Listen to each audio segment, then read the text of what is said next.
Alright guys, a quick one. Here, I'll detail how to change screen refresh rate on Samsung phone.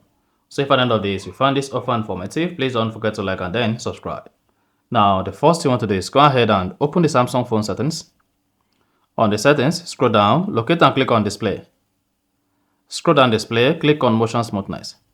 Then under motion smoothness, you have access to your Samsung phone refresh rate. Then read through the refresh rate to adjust your Samsung phone screen refresh rate. In this case, I have adaptive and standard. So if you have something different from adaptive and standard, just query whatever you have here and choose the best refresh rate for your Samsung phone.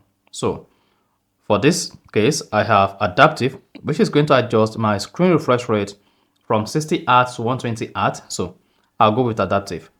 Then click on apply, and this is going to change your Samsung phone refresh rate based on your preference. And that's it. So if you found this offer informative, please don't forget to like and then subscribe.